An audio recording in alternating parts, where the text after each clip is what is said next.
Hey, Ben. I was just in the previous panel listening to the infighting among Republicans, and it was quite frankly depressing. And coming here is actually inspiring, seeing how many people came for you. But I'm just wondering, what ideas do you have that for us to stop the infighting, to get together and not look at each other as enemies? So I think that we have to, number one, stop attributing nasty motives to one another. I think that there's an attempt by people on both sides to attribute nasty, and when I say both sides, I mean really both sides of the Trump question, because that seems to be the big divide dividing conservatives right now. On the one hand, you'll have people who are like me, who didn't vote for other candidates, and some people who are like that will say that Trump voters, they have bad intent, and that they bought into everything that was bad about the man, and they sort of malign Trump voters as though they did something deeply wrong.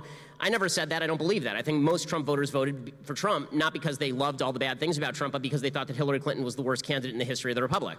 So, yeah.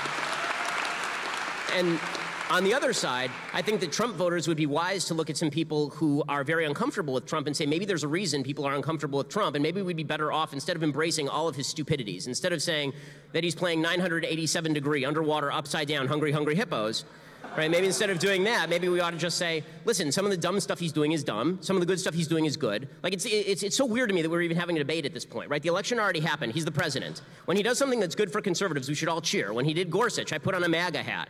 Okay, and when he does something stupid, like he attacks his own attorney general on Twitter for a week and a half, and then activates Anthony Scaramucci, who's legitimately, at this point I'm just rooting for entertainment, so I want Mooch to stay, but he activates Anthony Scaramucci, who legitimately is the Ellis character from Die Hard, right? And he activates him to attack the chief of staff instead of just having the balls to fire his chief of staff. I think we should all agree this is kind of dumb. Like, this is not useful. The question shouldn't be, is it entertaining? The question should be, does it forward the ball? And I think that people on the Trump side need to get away from the idea that there's some sort of mastermind genius working inside Trump's gourd that is making all of the dumb things obviously super smart, because dumb things are dumb. I mean, come on.